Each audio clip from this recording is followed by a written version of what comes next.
সাতক্ষীরা-৪ আসনের সংসদ সদস্য গাজী নজরুল ইসলামকে জামায়াতে ইসলামী দল থেকে বহিষ্কার করলেও এখনই তার সংসদ সদস্য পদ বাতিল হবে না বলে জানিয়েছে নির্বাচন কমিশন। শুধু দলের বহিষ্কারের ভিত্তিতে এমপি পদ নিয়ে সিদ্ধান্ত দেবে না ইসি।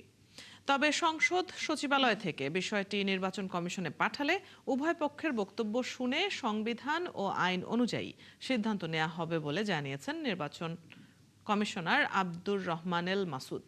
বিস্তারিত ফারজানা আক্তারের প্রতিবেদনে। সামাজিক যোগাযোগ মাধ্যমে ভিডিও ছড়িয়ে পড়ার কারণে আলোচনায় আসেন সাতক্ষীরা-৪ আসনের সংসদ সদস্য গাজী নজরুল ইসলাম।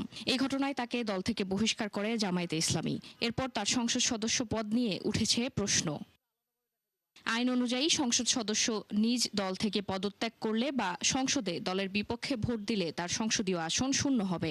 আমাদের একটা হয়েছে নির্বাচন কমিশন বলছে জামায়াত থেকে ইসিকে চিঠি দিলে কমিশনের করণীয় কিছু নেই। এছাড়া রাজনৈতিক দল থেকে বহিষ্কার করলে এমপি পদ যাওয়ারও সুযোগ নেই। দুটো জিনিস আছে, উনি যদি দলের থেকে পদত্যাগ করে বা এখানে আইনে বলা আছে দলের থেকে পদত্যাগ করা, এখন উনি পদত্যাগ করেন নাই, ওনাকে এক্সপেল করছে। এক্সপানশন পদত্যাগের মধ্যে আসে কিনা এটা একটা বিশ্লেষণের বিষয়, কন্ট্রোভার্সিয়াল একটা বিষয়। যদি এই ধরনের কিছু আমাদের কাছে আসে তাহলে তখন আমরা এটার উপর আমাদের নির্বাচন কমিশন তার সিদ্ধান্ত জানাবে এবং সেই জিনিসটা আসতে হবে পার্লামেন্ট থেকে। কোনো পার্টির মধ্যে থাকলে আমার যতদূর মনে পড়ে, আমি যতদূর বুঝি, নির্বাচন কমিশনের এর উপর খুব একটা করণীয় নেই। মরাল টার্পিচুটের জন্য যদি কেউ শাস্তিপ্রাপ্ত হন তাহলে তিনি বাড়িতে হবেন। তো তিনি তো এখন তো ওইভাবে বাড়িতে হন নাই, তার শাস্তি হয় নাই। কাজে এটার জন্য নির্বাচন কমিশনের কিছু করণীয় আছে বলে আমার মনে হয় না। কমিশনার জানান, সংসদ থেকে চিঠি পেলে আইন অনুযায়ী ব্যবস্থা নিতে পারে ইসি। আর্টিকেল 65 হচ্ছে দলের থেকে যদি মেম্বার থেকে পদত্যাগ করে, এটা ইসির কাছে কখনোই আসবে না। উনি মেম্বার থেকে পদত্যাগ করেন, পার্লামেন্ট থেকে পদত্যাগ করলো, কিন্তু উনি যদি দলের থেকে পদত্যাগ করে তাহলে সেই বিষয়টা নির্বাচন কমিশনের কাছে আসবে। 70 অনুযায়ী যদি উনি পদত্যাগ করেন তাহলে এই 70-র এই বিষয়টা একটা ডিসপিউট, সেই ডিসপিউটটা পার্লামেন্ট নির্বাচন কমিশনের নিকট রেফার করলে নির্বাচন কমিশন সে ব্যাপারে যথাযথ তদন্ত করব বা শুনানি করব, ব্যবস্থা করব। ৭৫ বছর বয়সী নজরুল ইসলাম সাতক্ষীরা-৪ আসনে ১৯৯১ সালে প্রথমবার সংসদ সদস্য হন। এবার তিনি তৃতীয়বারের মতো নির্বাচিত হয়েছেন। ফারজানা আক্তার, ৭১, ঢাকা। দুর্নীতি অনৈতিক কর্মকাণ্ডের অভিযোগে সাতক্ষীরা-৪ আসনের সংসদ সদস্য গাজী নজরুল ইসলামের সংসদ সদস্য পদ বাতিলের দাবিতে মানববন্ধন হয়েছে। বৃহস্পতিবার বেলা ১১টায় সাতক্ষীরা শ্যামনগর প্রেস ক্লাব চত্বরে মানববন্ধন করেন সর্বস্তরের ওলামায়ে কেরাম ও তৌহিদি জনতা। এ সময় বক্তারা বলেন, গাজী নজরুল ইসলামের বিরুদ্ধে একাধিক অনৈতিক কর্মকাণ্ডের প্রমাণ পাওয়া গেছে এবং তিনি নিজেও তা স্বীকার করেছেন।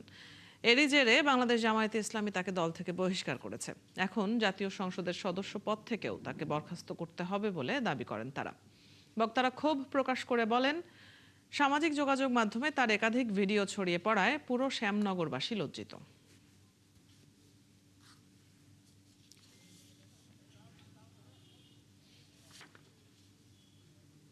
উনি দাড়ি টুপি হওয়ার কারণে, ওনার সাদা কাপড়ে বেশি ময়লা লাগার কারণে শুধু উনি নয়, সারা বাংলাদেশের সমস্ত ওলামায়ে কেরামের মানহানি হয়েছে। এই জন্য আমাদের দাবি হলো ওনাকে শুধু দল থেকে বহিষ্কার নয়, ওনাকে ওনার দলের পক্ষ থেকে যেন ওনার এমপি পদ স্থগিত করা হয়। আমাদের দাবি যে আমরা তার এমপি থেকে পদত্যাগ করতে চাই। আমরা শ্যামনগরের সর্বস্তরের মানুষ এবং ওলামায়ে ইকরাম সহকারে সবাই নীতি নৈতিকতা চাই এবং সৎ মানুষের শাসন চাই। চট্টগ্রাম শিক্ষা বোর্ডের এইচএসসি ও সমমানের অবশিষ্ট পরীক্ষা আগামী ২৭শে জুলাই থেকে আবার শুরু হবে। বন্যার কারণে স্থগিত পরীক্ষার নতুন নোটিশ দিয়েছে আন্তঃশিক্ষা বোর্ড সমন্বয় কমিটি। পরীক্ষার্থীরা বর্তমানে ঘোষিত নিয়মিত রুটিন অনুযায়ী বাকি থাকা পরীক্ষাগুলোতে অংশ নেবে। বন্যা ও প্রাকৃতিক দুর্যোগের কারণে পরীক্ষা স্থগিত করা হয়। এইচএসসি পদার্থবিজ্ঞান প্রথম পত্র পরীক্ষায় অংশ নিতে না পারা পরীক্ষার্থীদের জন্য বিশেষ সুযোগ দিচ্ছে আন্তঃশিক্ষা বোর্ড সমন্বয় কমিটি। পুনরায় নিবন্ধন করে ওই পরীক্ষায় অংশ নিতে পারবে। এর আগে বন্যা পরবর্তী পরিস্থিতিতে ক্ষতিগ্রস্ত এলাকার সার্বিক অবস্থা এবং সড়ক যোগাযোগ ব্যবস্থার বিঘ্নের বিষয়টি বিবেচনায় নিয়ে গত 16 জুলাই চট্টগ্রাম শিক্ষা বোর্ডের অধীন 2026 সালের এইচএসসি ও সমমানের অবশিষ্ট সব পরীক্ষা পরবর্তী নির্দেশ না দেয়া পর্যন্ত স্থগিত করা হয়।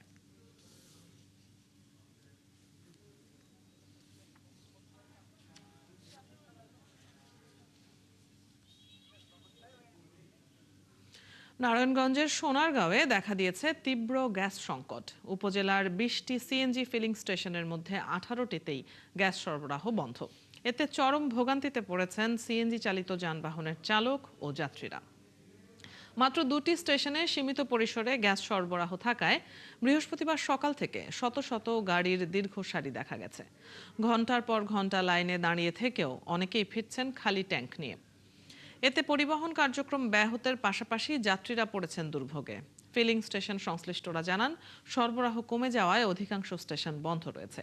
আর যে দুটো স্টেশনে গ্যাস পাওয়া যাচ্ছে সেখানেও চাপ খুবই কম। এ কারণে দ্রুত গাড়িতে গ্যাস সরবরাহ করা সম্ভব হচ্ছে না।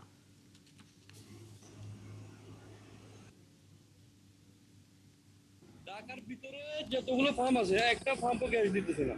সবাই কেউ বলতেছে কারণ নাই, কেউ বলতেছে গ্যাসের সংকট। সামনে যে আসলে নারায়ণগঞ্জ থেকে ওদিকে কোনো গ্যাস নাই, এদিকে শুধু গ্যাস পাওয়া যাচ্ছে।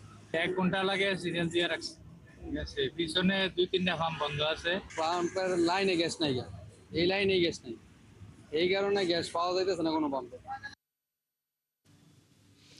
নারায়ণগঞ্জের সোনারগাঁও উপজেলার 20টি সিএনজি ফিলিং স্টেশনের মধ্যে 18টির গ্যাস সরবরাহ বন্ধ, যেমনটি আমরা জানাচ্ছিলাম। সেখানকার খবর জানাতে আমাদের সাথে যুক্ত হচ্ছেন সহকর্মী হাবিবুর রহমান। হাবিব, আপনি এখন যে ফিলিং স্টেশনে আছেন সেখানকার কি অবস্থা দেখছেন জানাবেন, এবং গ্যাস সংকট পরিস্থিতি নিয়ে কি বলছে পাম্প কর্তৃপক্ষ?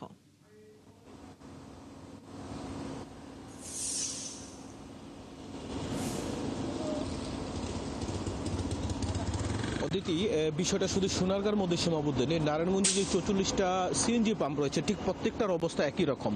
মূলত ঘটনাটা ঘটেছে মহেশখালী যে টার্মিনাল আছে সেখানে যে ত্রুটি হয়েছে, ত্রুটি থাকার কারণে মূলত এই গ্যাস সরবরাহটা এই দিকে বিঘ্ন হয়েছে, যার ফলে যেটা হয়েছে শিল্পনগরী একরকম স্থবির হয়ে গেছে। মূলত এই গ্যাস সংকটটা আগেই ছিল, আগে যেরকমটা ছিল এখন এমন পর্যায়ে পৌঁছাইছে যে যানবাহনে যে সিএনজি দিবে এবং যানবাহনের যে গতি ধরে রাখবে সেটাই এখন হয়ে গেছে বড় চ্যালেঞ্জের বিষয়। এর বড় কারণ হচ্ছে যে সিএনজি মহেশখালী যে এলএনজি টার্মিনাল আছে, আমরা সেখানে দেখে জানতে পেরেছি সেখানে একটা বড় ধরনের সমস্যা তৈরি হয়েছে, যেই সমস্যার কারণে আজকে নারায়ণগঞ্জ সহ এবং অন্যান্য জেলায় এই বড় ধরনের একটা গ্যাস সংকটে পড়েছে। পাশাপাশি যে শিল্প প্রতিষ্ঠানগুলো রয়েছে, শিল্প প্রতিষ্ঠানগুলো কিন্তু গ্যাস সংকটের সমস্যার কারণে উৎপাদন ব্যাহত হওয়ার যে একটা সমস্যা, এটা ছিল অনেক পূর্বের একটা বিষয়।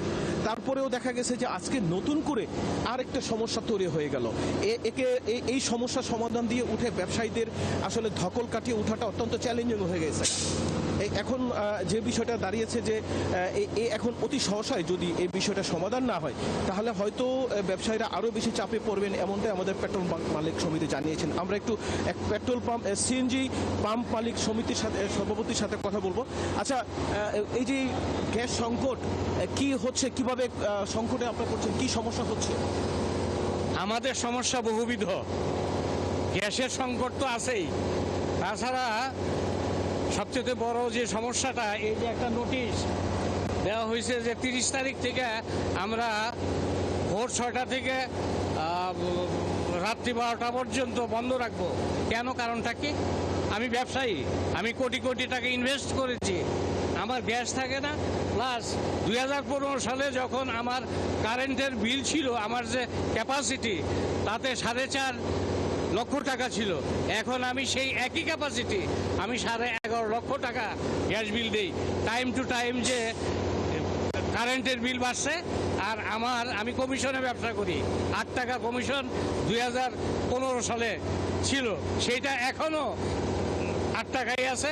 এখন যে গ্যাসের চাপ নেই, এখন এটাকে কিভাবে আপনার মোকাবেলা করতেছি এই জন্য যে সবারই প্রয়োজন, যারা গ্যাসটিতে আসে তারা তাদের প্রয়োজনকে প্রয়োজনের দিকে দৃষ্টি দিয়ে আমরা যেমন একটা উদাহরণ দিই। আচ্ছা অতিথি আসলে যে বিষয়টা হচ্ছে যে গ্যাসের সংকট হয়েছে, ওর ব্যবসায়ীরা চেষ্টা করতেছে রেশনিং পর্যায়ে সকলকে কিছু কিছু করে দিয়ে এই সমস্যার সমাধান করতে। তবে মহেশখালী টার্মিনালে যদি সমস্যার সমাধান হয়ে যায় এখানকার পরিস্থিতি স্বাভাবিক হবে বলে এমনটাই জেলা প্রশাসন আমাদেরকে জানিয়েছে। অতিথি এই ছিল নারায়ণগঞ্জ থেকে আমার কাছে সমাচার। ধন্যবাদ হাবিব, আপনার কাছ থেকে আমরা জেনে নিচ্ছিলাম সেখানের গ্যাস সংকটের খবর। দর্শক সহকর্মী হাবিবুর রহমান নারায়ণগঞ্জ থেকে যুক্ত ছিলেন। এদিকে জাতীয় গ্রিডে গ্যাস সরবরাহ ব্যাহত হওয়ায় এর তীব্র অভাব পড়েছে নেত্রকোনায়। চরম দুর্ভোগে পড়েছেন সাধারণ গ্রাহক থেকে শুরু করে ব্যবসায়ীরা। একই সাথে পাম্পে গ্যাস না থাকায় পরিবহন খাতে নেমেছে স্থবিরতা। অতিরিক্ত ভাড়া গুনতে হচ্ছে যাত্রীদের। স্থবির হয়ে পড়েছে জেলা সদর হাসপাতাল, পুলিশ লাইন্স, কারাগার ও অ্যাম্বুলেন্স সেবার মতো জরুরি কার্যক্রম। সহকর্মী মির্জা হৃদয় সাগরের তথ্য ও ছবিতে প্রতিবেদন। রান্নাঘরে নিভে থাকা এই চুলোগুলোই এখন নেত্রকোনা শহরের বাস্তবতা। কোনো পূর্ব ঘোষণা ছাড়াই হঠাৎ তিতাস গ্যাসের সরবরাহ বন্ধ হয়ে যাওয়ায় বিপাকে পড়েছেন জেলা সদরের হাজারো সাধারণ গ্রাহক। বাসাবাড়িতে গ্যাস না থাকায় ব্যাহত হচ্ছে স্বাভাবিক জীবনযাত্রা।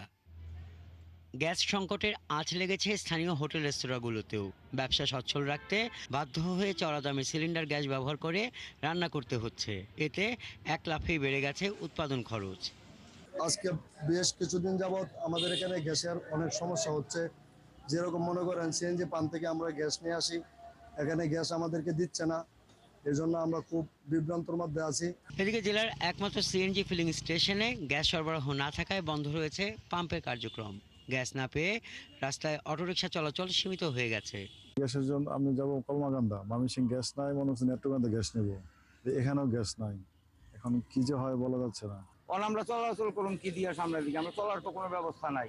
আগে ভাড়া ছিল 120 টাকা যতসব আপনার মোহনগঞ্জ, এখন ভাড়া চাচ্ছে 150 টাকা।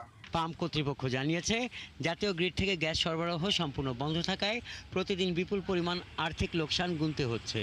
আমরা একদম গ্যাস পাচ্ছি না। গ্যাস না পাওয়ার দরুন আমরা একাধিকবার তিতাসের সাথে ইভেন আজকেও আমরা যোগাযোগ করছি, তো তারা অফিসিয়ালি যারা জানাইছে যে লাইনে গ্যাস কম। সংকটের প্রভাব পড়েছে জেলার জরুরি সেবা খাতগুলোতেও। তিতাস গ্যাস কর্তৃপক্ষ বলছে এরই মধ্যে গ্যাস সংকটের বিষয়ে মাইকিং হয়েছে। আশা করা যাচ্ছে খুব দ্রুতই সমাধান হবে। আজকে সকাল থেকে টার্মিনাল সম্পূর্ণ বন্ধ হয়ে যাওয়াতে এলএনজি টার্মিনাল একেবারে গ্যাস সরবরাহ শূন্যে নেমে গেছে। তো আমাদের বর্তমানে গ্যাস সরবরাহ একেবারে শূন্য, তো যে কারণে গ্রাহক পর্যায়ে কোনো গ্যাস আমরা আপাতত সরবরাহ করতে পারছি না। নেত্রকোনায় Titas gas transmission and distribution পিএলসির মোট গ্রাহক 5600। হাসান আহমেদ, 71। নেত্রকোনার গ্যাস সংকট নিয়ে জানবো সবশেষ খবর। আমাদের সাথে যুক্ত হচ্ছেন সহকর্মী মির্জা হৃদয় সাগর। সাগর, গ্যাস সরবরাহ স্বাভাবিক হতে কতদিন সময় লাগতে পারে বলে জানিয়েছে তিতাস, এবং পরিস্থিতি মোকাবেলায় কি পদক্ষেপ নিয়েছে তারা?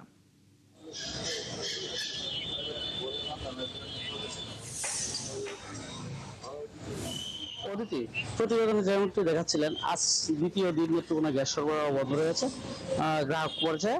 তবে আমরা তিতাস গ্যাস কর্তৃপক্ষের সাথে কথা বলেছিলাম, তারা বলেছে তারা কাজ চলমান রেখেছে, খুব দ্রুতই এই সংকট সমাধান করবে। আমরা যেটি জেনেছি যে মহেশখালী থেকে জাতীয় গ্রিডের তিতাস গ্যাস সম্প্রসারণ বন্ধ থাকায় মূলত এই সমস্যাটি দেখা দিয়েছে। আমরা তিতাস গ্যাস কর্তৃপক্ষের সাথে কথা বলেছি, তারা আমাদের যেটি জানিয়েছে তারা পুরোপুরিভাবেই নিয়োজিত রয়েছে সমস্যা সমাধান করার জন্য। আমরা যদি কর্তৃপক্ষের সাথে কথা বলি, আসলে এই তিতাস গ্যাসের যে সংকটটি আছে এটি কয়েকদিন নাগাদ সমাধান হতে পারে, আর আপনাদের সর্বশেষ আপডেট কি আছে? আচ্ছা, আমার কাছে সর্বশেষ আপডেট হলো, আপনারা জানেন যে মহেশখালীতে এলএনজি টার্মিনালে কারিগরি ত্রুটির কারণে 450 মিলিয়ন ঘনফুট সরবরাহ করা সম্ভব হচ্ছে না। সেখানে রাত দিন কাজ চলমান আছে। আমাদের কাছে তথ্য আছে যে আগামী শুক্রবার বা শনিবারের মধ্যেই গ্যাস সরবরাহ স্বাভাবিক হবে। অদিতি, আমরা সকালেও জানাচ্ছিলাম যে এই গ্যাস সরবরাহ বন্ধ থাকায় মূলত সবচেয়ে বেশি প্রভাব পড়েছে সিএনজি চালিত অটো রিক্সাগুলোর মধ্যে, যার কারণে নেত্রকোনার যাত্রী ভোগান্তি বেড়েছে এবং ভাড়া বেড়ে গেছে। এছাড়া যে জরুরি সেবাগুলো আছে, জরুরি সেবাগুলোতেও প্রভাব পড়েছে, যেমন আমাদের সদর হাসপাতাল, পুলিশ লাইন, জেলখানা সহ যে জরুরি সেবাগুলো আছে এগুলোতে প্রভাব পড়েছে। তো প্রত্যেকে বিকল্প ব্যবস্থার জন্য চেষ্টা করছে। যেহেতু গ্যাস কর্তৃপক্ষ বলছে যে শনিবার নাগাদ সমস্যার সমাধান হবে, গ্রাহকরা আশা করছে হচ্ছে যে শনিবারের পর থেকে পুরোপুরিভাবে গ্যাস সমস্যার সমাধান হবে বলে। অতিথি, এই ছিল নেত্রকোনা থেকে সর্বশেষ। অনেক ধন্যবাদ। আপনার কাছ থেকে আমরা নেত্রকোনার গ্যাস সংকটের খবর জেনে নিচ্ছিলাম। দর্শক, নেত্রকোনা থেকে সহকর্মী মির্জা হৃদয় সাগর যুক্ত ছিলেন এতক্ষণ আমাদের সাথে। আগামী শনিবার পর্যন্ত দেশের বিভিন্ন স্থানে থেমে থেমে বৃষ্টি হবে বলে জানিয়েছে আবহাওয়া অধিদপ্তর। এরপর 27 জুলাই পর্যন্ত কিছুটা কমলেও পরে আবারও বৃষ্টিপাতের পরিমাণ বাড়তে পারে। এছাড়াও আগামী 24 ঘন্টায় চট্টগ্রাম ও বরিশাল বিভাগের বিভিন্ন এলাকায় ভারী বৃষ্টির পূর্বাভাস রয়েছে। এই কারণে সংশ্লিষ্ট এলাকার নদীবন্দরগুলোকে 1 নম্বর সতর্ক সংকেত দেখাতে বলা হয়েছে। মামুন হোসেনের রিপোর্ট। সক্রিয় মৌসুমী বায়ুর প্রভাবে গেল কয়েকদিন রাজধানী সহ দেশের বেশিরভাগ এলাকায় থেমে থেমে বৃষ্টি ও বজ্রবৃষ্টি হচ্ছে। অতিরিক্ত বৃষ্টির কারণে ভোগান্তিতে পড়তে হয়েছে অফিসগামী মানুষ, পথচারী সহ শিক্ষার্থীদের। সবচেয়ে বেশি দুর্ভোগে পড়েন শ্রমজীবী ও নিম্ন আয়ের মানুষেরা। একটু তো প্রবলেম ফেস করতেই হচ্ছে, যখন বৃষ্টি হয় তখন তার ওই স্বাভাবিকভাবে চলাফেরা করা যায় না। সো কিছু করার নাই, এখন অ্যাডাপ্ট করে চলতে হয় আমাদের। যারা বের হচ্ছেন তাদের স্বাভাবিক যেখানে যাত্রা করার কথা সেই যাত্রাগুলি ব্যাহত হচ্ছে এই বৃষ্টির কারণে। বৃষ্টির কারণে মনে করেন যে ভাই কাস্টমার হয় না, বেচা কিনা আগের মতো হয় না, এখন কম হয়। আবহাওয়া অধিদপ্তর জানিয়েছে, বাতাসে আর্দ্রতা ও বায়ুমণ্ডলের অস্থিতিশীলতার কারণে ঢাকা সহ দেশের বেশ কিছু এলাকায় থেমে থেমে বৃষ্টি হচ্ছে। আগামী 25 জুলাই পর্যন্ত এই বৃষ্টিপাত অব্যাহত থাকতে পারে। 23, 24, 25 তারিখ পর্যন্ত এই বৃষ্টিপাতের তীব্রতা থাকবে। মোটামুটি সারা বাংলাদেশেই থেমে থেমে বৃষ্টিপাত সংঘটিত হবে। 25 তারিখের পর থেকে বৃষ্টিপাতের তীব্রতা অনেকাংশে কমে যাবে। 27 তারিখ পর্যন্ত বৃষ্টিপাতের তীব্রতা বহুলাংশে কম থাকবে, কিন্তু যেহেতু বর্ষাকাল ডেলি 1-2 বৃষ্টিপাত হবে বিচ্ছিন্নভাবে। এছাড়া আগামী 24 ঘন্টায় চট্টগ্রাম ও বরিশাল বিভাগের বিভিন্ন এলাকায় ভারী বৃষ্টিপাতের পূর্বাভাস দিয়ে সেখানকার নদী বন্দরগুলোকে 1 নম্বর সতর্ক সংকেত দেখাতে বলা হয়েছে। পাশাপাশি পাহাড় ধসের আশঙ্কাও রয়েছে বলে জানায় আবহাওয়া অধিদপ্তর। এইসব অঞ্চলের অভ্যন্তরীণ নদী বন্দরে যেহেতু অনেক নৌযান চলাচল করে, সে কারণে তারা অস্থায়ীভাবে দমকা বাতাস বা ঝোড়ো হওয়ার সম্মুখীন হতে পারে। সেই কারণে খুলনা, বরিশাল, পটুয়াখালী, নোয়াখালী, কুমিল্লা, চট্টগ্রাম, কক্সবাজার এবং সিলেট এই অঞ্চলের নদীবন্দরকে 1 নম্বর সতর্কতা সংকেত দেখিয়ে যেতে বলা হয়েছে। যদিও সংস্থাটি বলছে, শক্তিশালী এল নিনোর প্রভাবে এবছর স্বাভাবিকের চেয়ে কম বৃষ্টিপাত হওয়ার সম্ভাবনা রয়েছে। মামুন হুসাইন, 71, ঢাকা। ভারী বৃষ্টিতে দেশের কয়েকটি নদ নদীর পানি বাড়তে শুরু করেছে। সিলেটের সুরমা নদীর পানি বিপদসীমার 1 সেন্টিমিটার উপর দিয়ে বইছে। সিরাজগঞ্জের যমুনায় নদীতে মিশে যাচ্ছে শত শত ঘরবাড়ি। নেত্রকোনায় ক্ষতিগ্রস্ত হয়েছে আমন ধানের বীজতলা। পদ্মায় তীব্র স্রোতে পাটুরিয়া দৌলতদিয়া নৌ রুটে ফেরি চলাচল ব্যাহত হচ্ছে। তবে স্বাভাবিক রয়েছে তিস্তা নদীর পানি প্রবাহ। সহকর্মীদের তথ্য ও ছবিতে প্রতিবেদন। ভারতের মেঘালয়ের অতিবৃষ্টিতে সিলেটের কানাইঘাটে সুরমা নদীর পানি বিপদসীমার 1 সেন্টিমিটার উপর দিয়ে প্রবাহিত হচ্ছে। একই সঙ্গে কুশিয়ারা নদীর পানি বাড়ছে অমলশীত, শ্যাওলা, ফেনসুগঞ্জ ও শেরপুর পয়েন্টে। সিরাজগঞ্জে 7 দিন ধরে যমুনার পানি বাড়ছে। তীরবর্তী শত শত ঘরবাড়ি নদীতে মিশে যাওয়ায় ভাঙন দেখা দিয়েছে। চরাঞ্চলের নিচু ফসলি জমি প্লাবিত হচ্ছে। বন্যা পরিস্থিতি অবনতি হওয়ার শঙ্কা করছে পানি উন্নয়ন বোর্ড। এদিকে পদ্মায় তীব্র স্রোতে পাটুরিয়া দৌলতদিয়া নৌরুটে ফেরি চলাচল ব্যাহত হচ্ছে। পানি বেড়ে ফেরিঘাটের পন্টুন সরে গেছে। বৃষ্টিতে সংযোগ সড়কগুলো পিচ্ছিল হওয়ায় যাত্রীদের ফেরিতে ওঠানামায় ভোগান্তি হচ্ছে। আপনার নদীগুলোতে প্রচুর পরিমাণে পানি আসা শুরু হয়েছে। ইতিমধ্যে আমরা দেখতে পাচ্ছি যে আমাদের পদ্মা যমুনাতে পানি বৃদ্ধি পেয়েছে। নীলফামারীতে স্বাভাবিক রয়েছে তিস্তার পানি প্রবাহ। বৃহস্পতিবার দুপুর 12টার দিকে তিস্তা ব্যারেজের ডালিয়া পয়েন্টে নদীর পানি সমতল বিপদসীমার 25 সেন্টিমিটার নিচ দিয়ে প্রবাহিত হচ্ছে। এখন তো মনোগঞ্জের নদীতে পানি এখন স্বাভাবিক আছে, খুব দ্রুত নেমে যাচ্ছে, আরও নামবে। ফরকাস্ট বলতেছে, আমার মতে এটা নিয়ে আর তো চিন্তা করার কোনো কারণ। লালমনিরহাটে তিস্তা ও ধরলার পানি কয়েকদিন থেকে বিপদসীমার উপর নিচ গড়ায় ভাঙন দেখা দিয়েছে লালমনিরহাটের খুনিয়াগাছ ও রাজপুর এলাকায়। বাগান গাছ একটা নদী আসছে, এখন বাচ্চা কাচ্চাকে নিয়ে আমরা থাকতেই পারি না। আমার ভিটে বাড়িতে চলে গেছে, বাড়িঘর মনে করে শেষ হয়ে গেছে। যদি এই বাঁধনটা না হয় তাহলে হয়তো অনেক দূর যাইতে পারে। গাইবান্ধার প্রধান নদ নদীগুলোর পানি কোথাও কমছে, কোথাও বাড়ছে। একই রকম আছে কোনো কোনো এলাকায়। নেত্রকোনায় 2 দিন আগেই নেমে গেছে পানি, তবে রয়ে গেছে ক্ষতির চিহ্ন। সবচেয়ে বেশি ক্ষতিগ্রস্ত হয়েছে আমন ধানের বীজতলা। শান্তা ইসলাম, ৭১। সিলেটের কানাইঘাটে সুরমা নদীর পানি বিপদসীমার 1 সেন্টিমিটার উপর দিয়ে প্রবাহিত হচ্ছে। একই সঙ্গে কুশিয়ারা নদীর পানি বাড়ছে। সেখানকার সবশেষ অবস্থা জানাতে আমাদের সাথে যুক্ত হচ্ছেন সহকর্মী হোসাইন আহমেদ সুজাত। সুজাত, নদীর পানি বাড়ায় এলাকার পরিস্থিতি কেমন রয়েছে জানাবেন, এবং ঝুঁকিপূর্ণ এলাকায় ক্ষয়ক্ষতি কমাতে প্রশাসন কোনো ধরনের প্রস্তুতি, কোনো ধরনের ব্যবস্থা নিচ্ছে কিনা?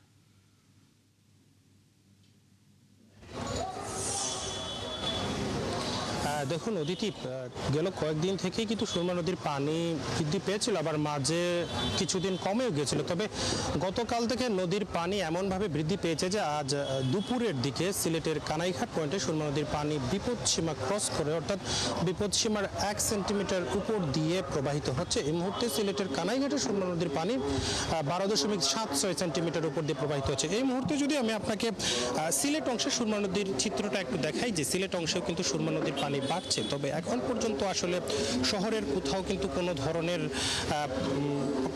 এলাকা ডুবার খবর আমরা পাইনি। তবে যে সকল নিম্নাঞ্চল এলাকা রয়েছে, বিশেষ করে কানাইঘাটে, জকিগঞ্জে, সেগুলো পানির নিচে রয়েছে। তবে আমরা পানি উন্নয়ন বোর্ডের সাথে কথা বলেছিলাম। পানি উন্নয়ন বোর্ড আমাদেরকে জানিয়েছে যে যেহেতু গেল ৩-৪ দিন থেকে ভারতের মেঘালয়ে কিন্তু অধিক বৃষ্টি হচ্ছে, যার কারণেই কিন্তু সিলেটের নদ নদীর পানি বাড়ছে।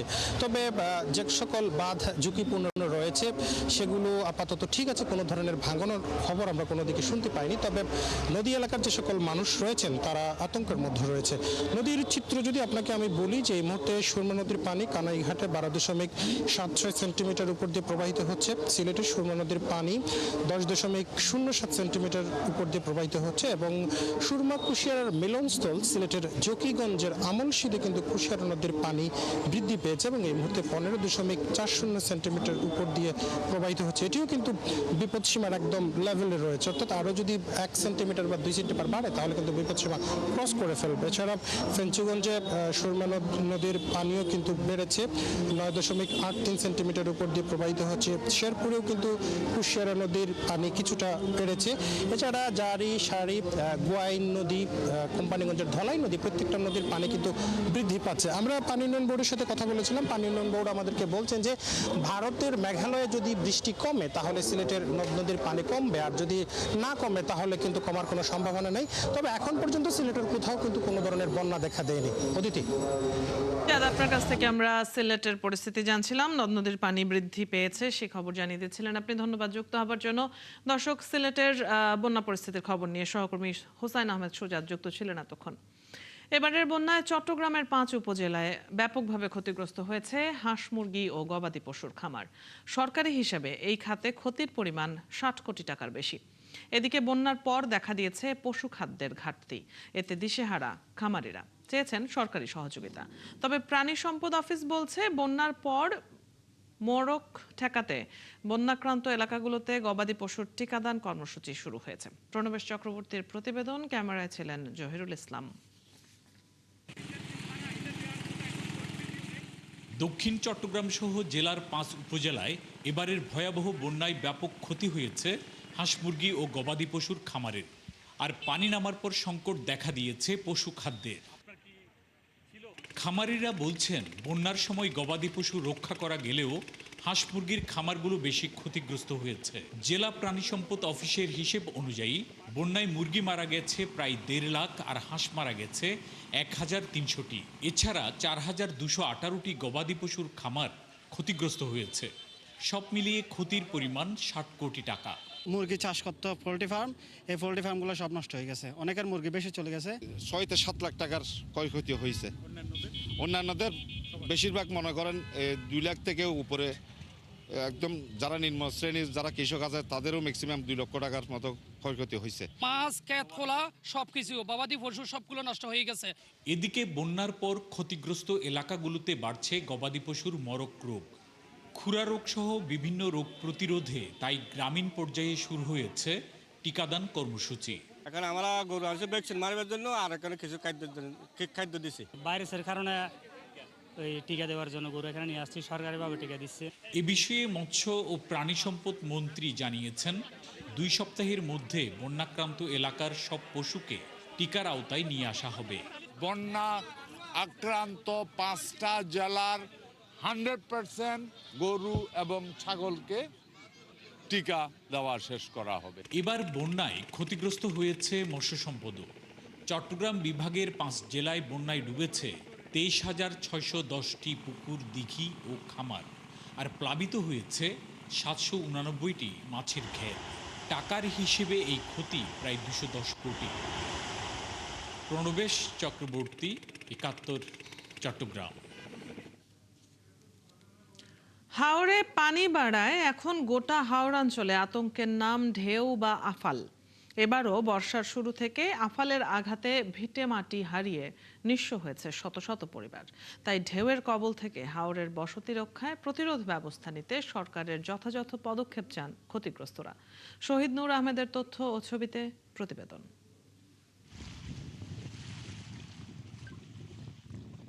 প্রতি বছরই সুনামগঞ্জের হাওড়াঞ্চলে উজান থেকে নেমে আসা পাহাড়ি ঢল আর ঢেউয়ের আঘাতে শত শত ঘরবাড়ি বিলীন হয়। সম্প্রতি টানা বর্ষণ আর পাহাড়ি ঢলের সাথে যোগ হয়েছে ঢেউ, আর এই ঢেউয়ের আঘাতে জেলার বিশ্বম্ভরপুর উপজেলার খরচার হাওরপাড়ের গ্রাম বাহাদুরপুর নিশ্চিহ্ন হওয়ার পথে।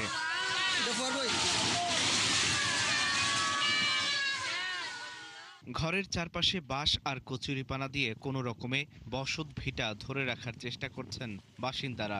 ঢেউয়ের তাণ্ডবে পরিবারের সদস্যদের নিয়ে চরম বিপাকে রয়েছেন আক্রান্ত পরিবারগুলো। গ্রাম যখন ঢেউ লয়, আমরা যে যে আসি ঘরবাড়ি অসহায়তা কি আমরা যে পোলা বানিয়ে বাস্তব করতেছি, জানটি হাতে হলে বাস্তব করতেছি। এইখানটা গত কিস্তি নিচে এবার মেরামত করার পরেও আরেকবার তলকানি কুড়ো লয়ে আইছে। ক্ষতিছে আপনার ধরে লাগালে এই ফুটটি যে যা আছেন সব বাহাদুরপুর গ্রামের মতো ঢেউয়ের ঝুঁকিতে রয়েছেন হাওরের গভীর ও নদী পাড়ের হাজারো বসতি। সম্পদ ও জীবনের নিশ্চয়তার পাশাপাশি প্রকৃতির এই রোশানল থেকে বাঁচতে প্রতিটি গ্রামে স্থায়ী প্রতিরক্ষা দেয়াল নির্মাণের দাবি জানিয়েছেন ভুক্তভোগীরা। এই মাথার ঢেউ এই মাথার ফেলা বাচ্চা কাচ্চা লয়ে এই সময় ঘরেই দেখবো না, বাচ্চা কাচ্চা সামলাইমু। ঢেউ আইলে স্যার ঘরের উপরে দা ঢেউ নিয়ে ঘরের ভিতরে ফেলায়। বর্তমানে ফাঁক ঘর উডানে নিয়ে বানছি। সরকারে বলবেন যে আমরা যদি এরকম শক্ত করে বেরিয়ে বান্ধিয়া দেয় তাহলে আমরা বাড়ি করো বা দুর্ঘটনা থাকার আশা আছে। ঢেউ প্রতিরোধে হাওর এলাকায় হিজল করজ গাছ রোপণ ও জলজ উদ্ভিদের রক্ষণাবেক্ষণ সহ সরকারের যথাযথ পদক্ষেপের দাবি জানিয়েছেন হাওর বাঁচাও আন্দোলনের নেতারা। প্রত্যেকটা গ্রামের আশেপাশে যে খোলা জায়গা আছে সেখানে করজ গাছ রোপণ করতে হবে এবং সরকারকে উদ্যোগ নিতে হবে। হাওরে প্রচুর সরকারি জায়গা আছে, সেখানে যদি হিজল করজের বাগান সৃষ্টি করা যায় তার জনবসতির জন্য অনেকটাই উপকার হবে। ঝুঁকিপূর্ণ এলাকায় বসতি নির্মাণ না করার পাশাপাশি কম খরচে ঢেউ বা আফাল প্রতিরোধক ব্যবস্থার পরামর্শ দিয়েছেন পানি উন্নয়ন বোর্ডের নির্বাহী প্রকৌশলী। আমার হাম্বল রিকোয়েস্ট থাকবে যে যদি এরকম ওই সমস্ত স্থানে বাড়িঘর নির্মাণ যথাসম্ভব পরিহার করা। আর ক্ষতিগ্রস্ত পরিবারকে সহায়তার কথা জানান জেলা প্রশাসক। অলরেডি যেহেতু আমাদের ডিউটিন বরাদ্দ দেওয়া আছে, উপজেলাগুলোতে ডিউটিন বরাদ্দ দেওয়া আছে, সো এটা উপজেলা নির্বাহী অফিসারগণ সেটি তথ্য জানাপূর্বক সেটি ব্যবস্থা নেবেন। ঢেউয়ের আঘাতে ইতিমধ্যে মৎস্যজীবী পরিবারের অন্তত 20টি ঘর হাওরে মিশে গেছে। আল ইমরান, 71। সুনামগঞ্জের হাওড়াঞ্চলের আরো খবর জানাতে আমাদের সাথে যুক্ত হচ্ছেন সহকর্মী শহীদ নূর আহমেদ। শহীদ নূর, ঢেউয়ের কথা আমরা জানছিলাম প্রতিবেদনে। ঢেউয়ের কবল থেকে ঘরবাড়ি রক্ষায় কোনো ধরনের প্রতিরোধ ব্যবস্থা নেওয়া হয়েছে কিনা, হাওরবাসী কি বলছেন এ বিষয়ে?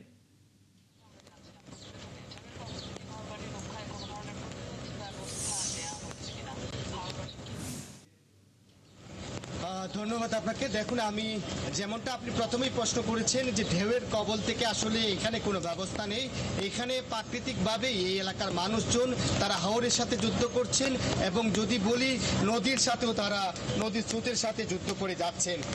এই যে স্থানীয়ভাবে যাকে আফাল বলা হয় এবং এই আফালের তাণ্ডবে যখন হাওর শান্ত থাকে তখন এই এলাকার মানুষজনের মধ্যে একটি শান্ত পরিবেশ থাকে। যখন নদী বা হাওরে ঢেউ উঠে তখন কিন্তু এই নদী তীরবর্তী অঞ্চলে মানুষের ঘর বাড়ি টিকে রাখার ক্ষেত্রে আসলে তাদের একটা দুশ্চিন্তার মধ্যে পড়েন।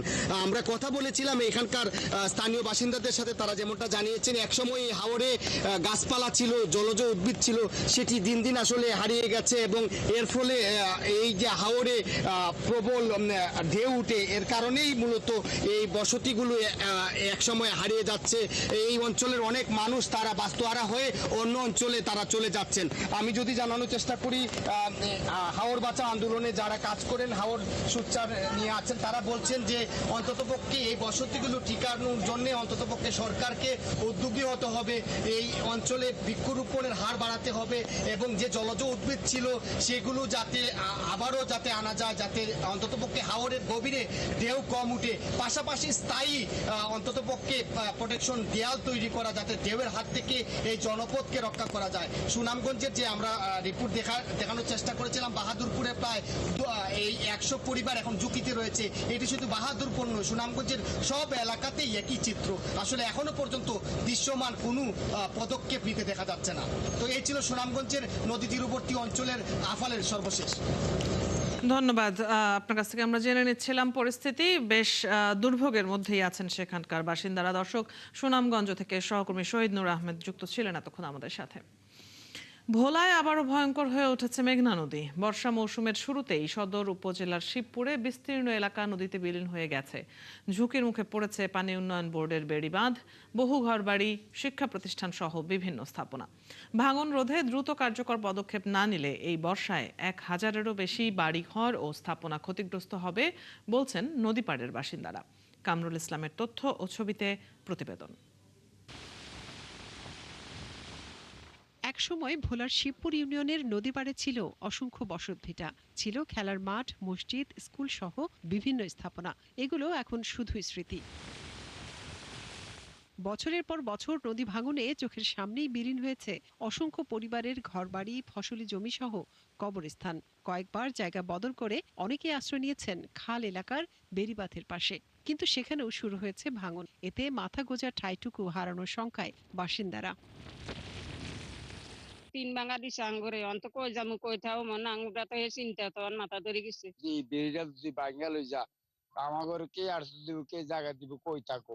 বাড়ির থেকেও নদী মনে করেন 20 দূরে আছে। গত বছর বর্ষা থেকে এ পর্যন্ত মেঘনার ভাঙনের কবলে পড়েছে ধনিয়া থেকে শিবপুর ইউনিয়নের ভোলাখাল, বালুর মাঠ পর্যন্ত বিভিন্ন এলাকা।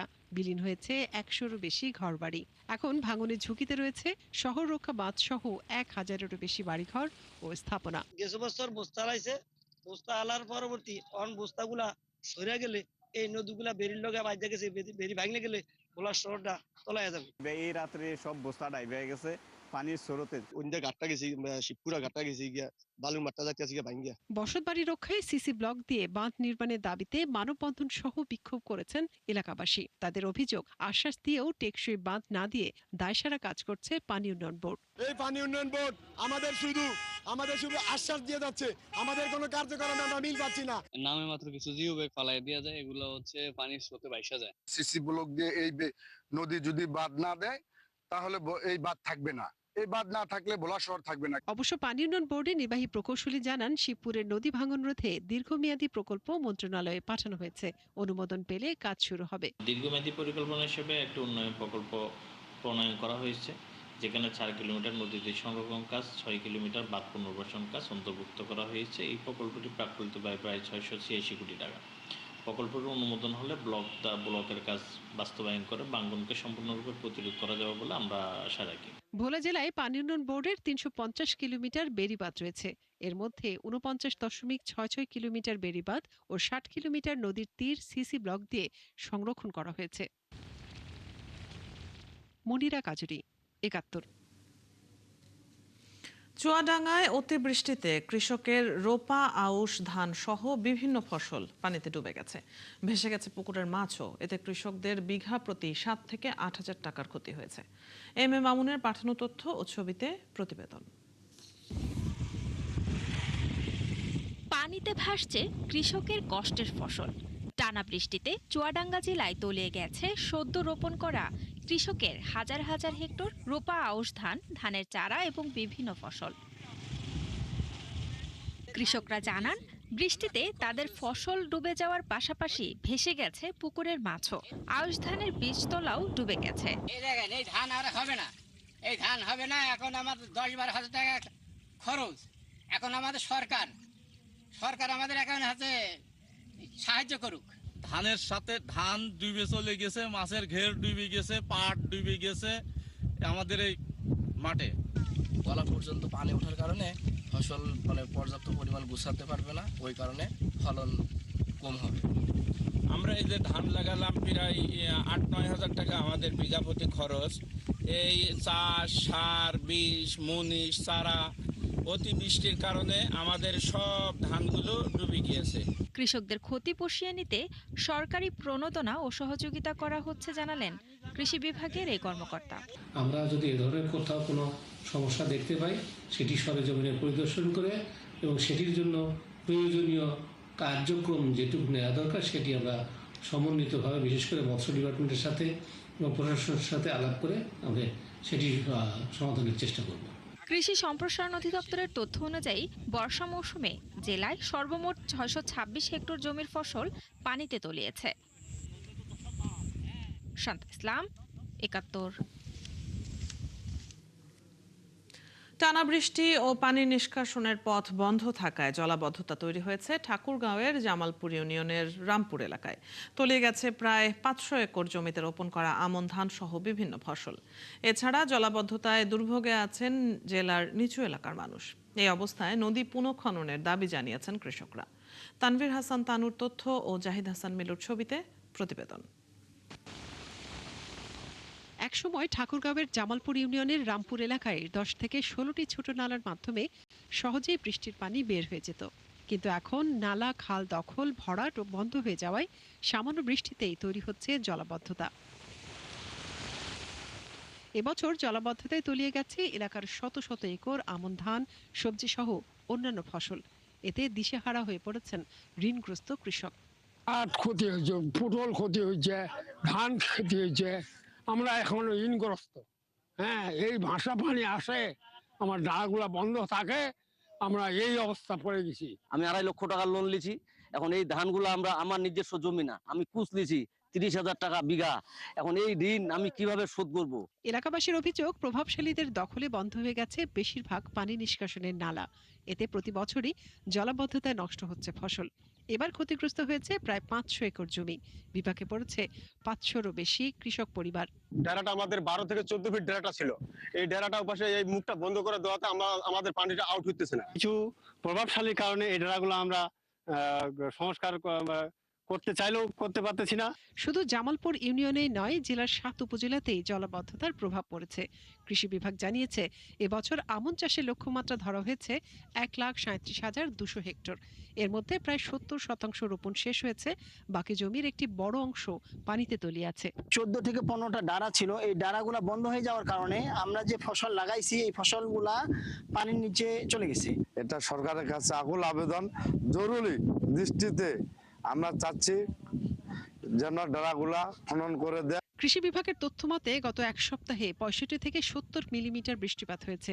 বন্যা না হলেও পানি নিষ্কাশনের পথ বন্ধ থাকায় নিম্নাঞ্চলের ফসলি জমি প্লাবিত হয়েছে।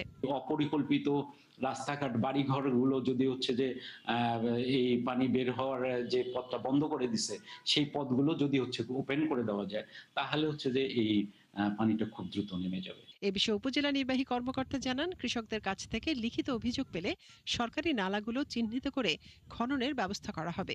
যেটা ছিল সরকারি, সেটা আমরা সীমানা নির্ধারণ করব এবং ওটা পুনরুদ্ধার করে আমরা সেটা পুনঃখননের ব্যবস্থা নেব। কৃষকরা বলছেন, দ্রুত কার্যকর কোনো পদক্ষেপ না নিলে শুধু এবছরের ফসলই নয়, আগামী দিনেও জেলার কৃষিতে বড় ধরনের সংকট দেখা দেবে। মনিরা কাজুরি, ৭১। চলছে দেশযোগ, ফিরছে বিরতির পর ৭১-এর সাথেই থাকুন। আছেন ৭১-এ, চলছে দেশযোগ। ফরিদপুরের সালথায় 9 বছর বয়সী এক শিশুকে ধর্ষণের দায়ে আসামি শওকত মিয়ার যাবজ্জীবন কারাদণ্ডাদেশ দিয়েছে আদালত। একই সাথে তাকে 1 লাখ টাকা জরিমানা করা হয়েছে। বৃহস্পতিবার দুপুর 12:30টার দিকে শিশু সহিংসতা দমন ট্রাইব্যুনালের বিচারক আবুল বাশার এই রায় ঘোষণা করেন। মামলা সূত্রে জানা যায় 2020 সালের 22 মে বিকালে সালথা উপজেলার বড় বাংরাইল গ্রামের ওই শিশুটিকে ধর্ষণ করে প্রতিবেশী শওকত মিয়া। এই ঘটনায় শিশুটির বাবা মামলা করেন। শুনানি শেষে দীর্ঘ 6 বছর পর আদালত আজ এই রায় দেয়।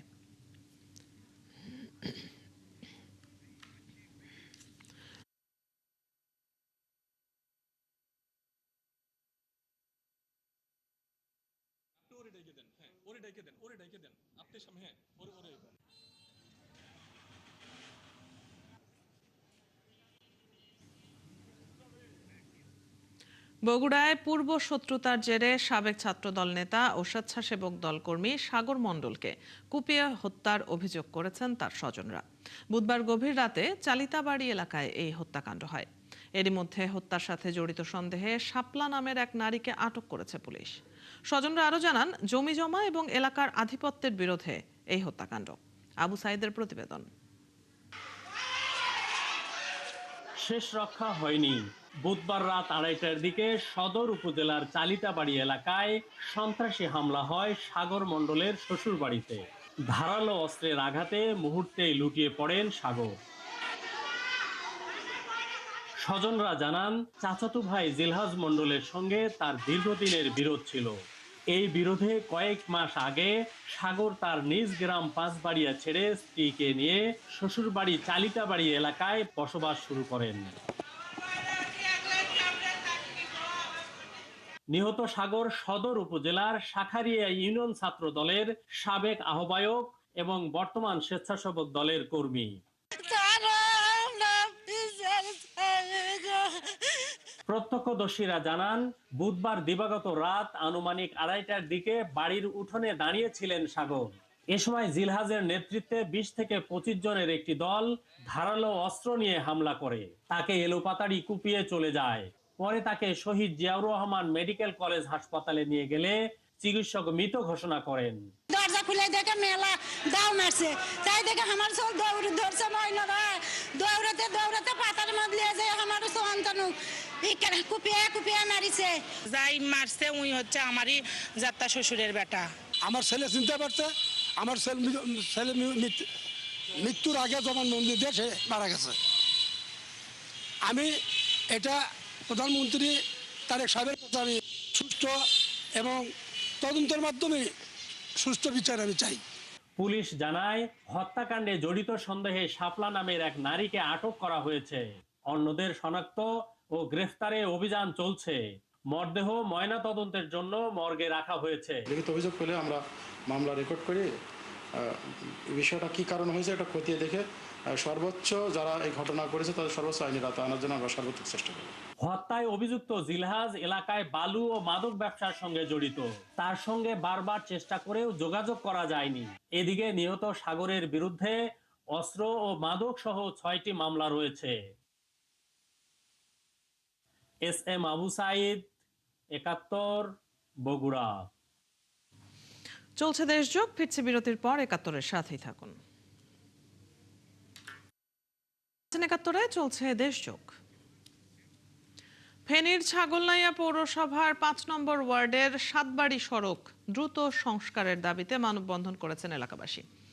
বৃহস্পতিবার দুপুরে সাতবাড়ি সোসাইটি এই মানববন্ধনের আয়োজন করে। এলাকাবাসীর অভিযোগ, দীর্ঘদিন সড়কটি সংস্কার না হওয়ায় প্রতিদিন চরম দুর্ভোগে পড়তে হয় তাদের। খানাখন্দে ভরা সড়কে চলাচলে সবচেয়ে বেশি ভোগান্তিতে পড়ছেন শিক্ষার্থী সহ শিশু, বয়স্ক ও রোগীরা। তারা আরও জানান, বারবার সংশ্লিষ্ট দপ্তরে আবেদন করেও কোনো কার্যকর উদ্যোগ নেওয়া হয়নি। সরাসরি সংবাদ ও অনুষ্ঠান দেখতে চোখ রাখুন 71-এর ফেসবুক পেজে এবং সাবস্ক্রাইব করুন 71-এর ইউটিউব চ্যানেল। থাকুন 71-এর সাথে।